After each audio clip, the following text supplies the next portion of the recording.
Good morning, students. Today we are going to discuss one more model, solving the non-homogeneous recurrence relations. ఇలా చూడండి ఇప్పుడు an plus 4 times of an minus 1 plus 4 times of an minus 2 is equal to 8. ఇలా చూసినట్లయితే ఇక్కడ n, ఇక్కడ n minus 2 ఉంది. Therefore, which order? Second order. Right hand side 8 ఉంది. కాబట్టి this is a non-homogeneous reconciliations of second order. ఏమి ఇచ్చాడు చూడండి, a0 a1 is equal to 2 ఇచ్చాడు. అంటే అర్థం ఏంటంటే మనం కాన్స్టెంట్స్ రాబట్టడానికి ఒకసారి n is equal to 0, ఇంకోసారి n is equal to 1 substitution చేయాలి. సో ఇలా చూసినట్లయితే ఇచ్చిన ఈక్వేషన్ 1 కింద రాసామండి. సో జనరల్ సొల్యూషన్ ఏమవుద్దంటే, so homogeneous solution, particular integral solution రెండు కలిపితే అయిపోయినట్టు. హోమోజీనియస్ అంటే ఈజ్ ఈక్వల్ టు 0 అనుకున్నది చేసేది హోమోజీనియస్. రైట్ హ్యాండ్ సైడ్ మొక్క పట్టుకొచ్చేది మనం పర్టికులర్ సొల్యూషన్. సో అలా ఫస్ట్ చూడండి, యాక్సిలరీ ఈక్వేషన్ రాసాం దీనికి. సెకండ్ ఆర్డర్ కాబట్టి కే స్క్వేర్తో స్టార్ట్ చేసాం. K square plus 4k plus 4 is equal to 0 is equal to 0. ఏమైంది ఇది? K plus 2 whole square is equal to 0. K value ఏమవుతుంది? -2 ఆల్రెడీ మనం డిస్కస్ చేసామండి. ఇది హోమోజీనియస్ సొల్యూషన్కి రిపీటెడ్ రూట్స్ అయితే ఎలా రాయాలి? a ప్లస్ బిఎన్ ఇంటూ -2 అలానే ఒకవేళ 3 రూట్స్ ఉన్నాయనుకోండి, ఇక్కడ a plus b n plus c n square మోడల్లో రాయాలి. ఓకే, హోమోజీనియస్ సొల్యూషన్ వచ్చింది. ఇప్పుడు మనకి పర్టికులర్ ఇంటిగ్రల్ అంటే రైట్ హ్యాండ్ సైడ్ 8 ఉంది కాబట్టి దానికి ఎలా రాయాలి చూద్దాం. fn ఈజ్ ఈక్వల్ టు 8 ఈ ముక్కకు సపరేట్ చేసినట్టే పర్టికులర్ ఇంటిగ్రల్ ఏమవుతుందంటే డి అవుతుందండి. దీనికి డి ఏదైనా సమ్ కాన్స్టెంట్, కానీ ఈ డి వాల్యూ ఎలా అనేది కనుక్కోవాలి మనం. కాబట్టి కనుక్కోవాలంటే ఏం చేయాలంటే మనం ఈ డి వాల్యూని తీసుకెళ్ళి ఇచ్చిన ఈక్వేషన్ సబ్స్టిట్యూషన్ చేయండి. సబ్స్టిట్యూషన్ చేస్తే ఏమవుతుంది? ఏఎన్ ప్లేస్లో డి పెట్టేసేయండి. దేర్ ఫోర్ ఏమవుతుంది? D plus 4d plus 4d is equal to 8 అవుతుందండి. ఇలా వస్తుంది. అంటే ఏమైంది? 9d ఈజ్ ఈక్వల్ టు 8 అంటే d ఈజ్ ఈక్వల్ 8/9. సో అయిపోయింది. పర్టికులర్ ఇంటిగ్రల్ కూడా వచ్చేసింది. ఏ పర్టికులర్ సొల్యూషన్ వచ్చేటప్పటికి డి అన్నాడండి. డి ఈజ్ ఈక్వల్ 8/9 అంటే పర్టికులర్ సొల్యూషన్ 8/9 వచ్చేసింది. ఇప్పుడు మొత్తం కలిపి రాయండి. So A plus B N into -2n plus 8/9.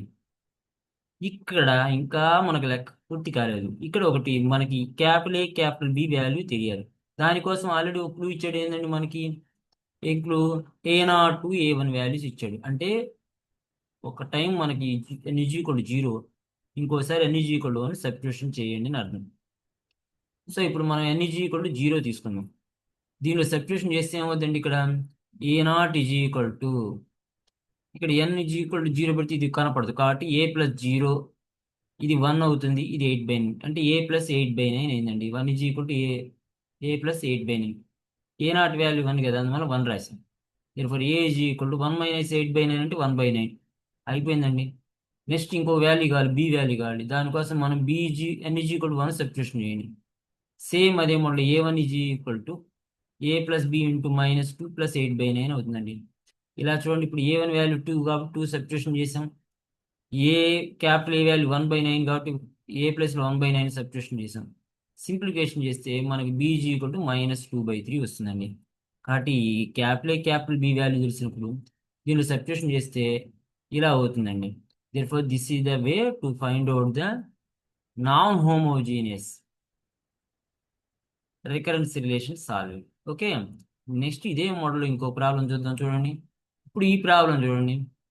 an+2 an+1 an2 right hand side. So ఇక్కడ n+2 డిఫరెన్స్ చూడండి 2 కాబట్టి second order. Right hand side 2 ఉంది కాబట్టి నాన్ హోమోజీనియస్. కాబట్టి non homogeneous second order recurrence relation. కాబట్టి ఇప్పుడు ఇలా చూడండి, ఇచ్చింది ఈ మీదే రాసాం. దీన్ని మన కన్వీనియన్స్ కోసం ఏం చేశానండి, n ప్లేస్లో ఏం రాశాను? n-2 రాస్తే ఇలా మొత్తం మారిపోద్దండి. ఇక్కడ ఏం రాయండి? n-2 ఇది ఇక్కడ మటుకు ఓకే చేసినట్లయితే n-1 n-2 మన నచ్చిన నోటేషన్లో వచ్చేసింది. ఇప్పుడు మళ్ళీ అదే మోడల్ అండి. General solution is equal to homogeneous plus particular solution అండి. ఆక్సిలరీ ఈక్వేషన్ ఏమవుతుందండి? దీనికి కే స్క్వేర్ సెకండ్ ఆర్డర్ కాబట్టి minus 4k plus 4 is equal to 0. Therefore again repeated roots అండి. ఏం రాయొచ్చు? C1 plus C2n into 2 power n. మళ్ళీ particular integral తీసుకుందామండి. Particular integral తీసుకున్నట్లయితే, సరే పర్టికులర్ సొల్యూషన్ తీసుకున్నట్లయితే ఏం రాసుకోవచ్చు ఇక్కడ? D into N square into are power N అనేది రాయాలి. ఎందుకు రాయాలి అన్నట్లయితే, ఇప్పుడు మనం ఒక ముందుకు వెళ్దామండి. ఇప్పుడు దానికి డిఫరెంట్ కథలు చెప్పినాడు. ఏం చెప్పున్నాడు, అది ఎలా చేయాలని ఒక్కసారి చూద్దాం మనం. ఇలా చూడండి, ఆర్ పవర్ ఎన్ ఉన్నట్లయితే ఏం రాసుకోమన్నాడు? D into are power n రాయమన్నాడు. ఎప్పుడు?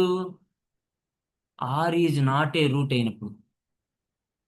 సపోజ్ ఇక్కడ 3 పవర్ n ఉందండి. 3 పవర్ n ఉన్నప్పుడు 3 అనేది రూట్ కాలేదనుకోండి, ఇలా రాయొచ్చు, డి ఇంటూ 3 పవర్ n అనేది రాయొచ్చు. ఒకవేళ డి ఆర్ ఈజ్ ఒక రూట్ అయింది అనుకోండి, అప్పుడు మనం దాన్ని ఏ విధంగా రాసుకోవచ్చు? D into N into are power ఎన్గా రాయాలి, రూట్ అయినట్లయితే. సో ఇప్పుడు మనకి ఇది ఒక్కసారి గుర్తుంచుకోండి చాలు. మనం చేసింది ఇది కాబట్టి ఒకసారి చూడండి ఇక్కడ. R is repeated roots 2 times.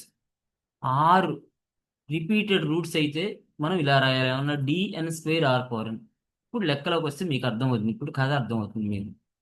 So ఇప్పుడు చూడండి, మనం ప్రాబ్లంలోకి ఇక్కడ వచ్చాం కదా. ఈ ప్రాబ్లంలో ఇక్కడికి వచ్చినట్లయితే ఇప్పుడు మనకి ఏమొచ్చాయండి? 2, 2 ఆర్ ద రిపీటెడ్ రూట్స్ అన్నాడు. 2, 2 రిపీట్స్. మళ్ళీ ఇక్కడ 2 power n right hand side లో ఉంది. 2 అనేది ఒక రూట్ ఇచ్చాడు. 2 power n right hand side లో ఉన్నప్పుడు ఏం చెప్పామండి మనం? రిపీటెడ్ రూట్స్ అయినప్పుడు D into N square into 2 power n అవుతుందండి. ఏంది ఇది? Particular solution. ఈ పర్టికులర్ సొల్యూషన్ ఇక్కడ పి ఉన్నట్టేనండి, ఒక విధంగా పర్టికులర్ సొల్యూషన్. ఓకే, ఇప్పుడు ఇలా చూడండి. ఇప్పుడు మనకి ఈ డికి సంబంధించిన వాల్యూ ఇవన్నీ కావాలి కాబట్టి మనం ఎలా చేస్తున్నాము చూడండి. ఇప్పుడు ఇప్పుడు ఈ ఏఎన్ తీసుకెళ్ళి ఫస్ట్ దానిలో సబ్స్టిట్యూషన్ చేయండి. ఇచ్చిన ఒరిజినల్ సొల్యూషన్ ఇదిగోండి, ఇక్కడ దీనిలో సబ్స్టిట్యూషన్ చేశాను అనుకోండి. ఏఎన్ ప్లేస్లో సబ్స్టిట్యూషన్ చేస్తే డిఎన్ స్క్వేర్ 2 పవర్ n. అలానే నెక్స్ట్ an-1 టర్మ్లో సబ్స్టిట్యూషన్ చేయండి. ఎన్ ఈజ్ రీప్లేస్ విత్ n-1 అండి. D into n-1 whole square into 2 power n-1. Similarly, 4 times of d into n-2 whole square into 2 power n-2 is equal to 2 power n. ఇదంతా దేనికంటే మనం చేస్తుంది? D value కనుక్కోవడానికి చేస్తున్నాం. కాబట్టి మీరు కాన్సన్ట్రేషన్ అంతా దేని మీద ఉండాలి? డి ఎలా కనుక్కోవాలి అనే దాని మీద ఉండాలి. ఇప్పుడు చూడండి, ఇలా చూసినట్లయితే D into N square into 2 power n రాశాం. ఇలా చూడండి, ఇక్కడ 2 పవర్ n-1 అంటే ఎంతండి? 2 పవర్ n/2నే కదా. కాబట్టి నేనేం చేశాను అంటే ఈ 2 4/2 కింద రాశాను, ఇక్కడ రాశాను 2. ఓకే, నెక్స్ట్ మనకు మిగిలింది ఏంటంటే 2 పవర్ n. ఈ డి సపరేట్గా పట్టుకొచ్చేసాం. ఇక మిగిలింది ఏంటంటే n-1 హోల్ స్క్వేర్. దీని ఎక్స్పాన్షన్ ఇక్కడ రాశానండి. సేమ్ అలానే మళ్ళీ ఇలా చూడండి, ఇక్కడ 2 పవర్ n-2 అంటే 2 power n/2. 2 power n/2 square. కాబట్టి 2 పవర్ n/2 స్క్వేర్ అంటే 4. కాబట్టి ఇదిగోండి, ఇక్కడ 4 ఉంది కదా, 4/4 రాశానండి. ఇక మిగిలింది ఎంతండి? ఇక్కడ 2 పవర్ n పట్టుకొచ్చేసాను. డి ఉంది, n-2 హోల్ స్క్వేర్ ఎక్స్పాన్షన్ చేసి ఇక్కడ రాసేసానండి. Is equal to 2 power n. మనకి దీని నుంచి ఏం పట్టు రావాలండి? ఆల్వేస్ డి, కాబట్టి డి కామన్ తీయండి. 2 పవర్ n కూడా అన్నింటిలో కామన్ ఉంది కాబట్టి కామన్ తీయండి. కాబట్టి ఇక్కడ ఏం మిగిలిందండి చూడండి, ఇక్కడ ఎన్ స్క్వేర్ టర్మ్ మిగులుతుంది. ఓకే అండి, ఇక్కడ డి ఇంటూ 2 పవర్ n తీసేస్తే ఇక్కడ 2 మిగిలింది. ఇది n² + 1 - 2n మిగిలింది. ఇక్కడ చూడండి 4/4 1 పోయినండి. 2 పవర్ n డి కామన్ తీసేస్తే ఏం మిగిలిందండి? n² + 4 - 4n is equal 2 power n. ఇలా చూడండి, ఇక్కడ both sides 2 power n cancel అయినట్టు ఇక్కడ 1 ఉంటుందండి ఇక్కడ. ఇప్పుడు డి ఇంటూ ఇక్కడ చూడండి n², ఇక్కడ 2 చేత మల్టిప్లికేషన్ చేసేయండి. -2n² -2 + 4n + n² + 4 - 4n. therefore simplification చేస్తే 2d = 1, d = 1/2 అండి. కాబట్టి ఇదిగోండి, ఇక్కడ సబ్స్టిట్యూషన్ చేశాను. సబ్స్టిట్యూషన్ చేస్తే C1 + C2n × 2 పవర్ n.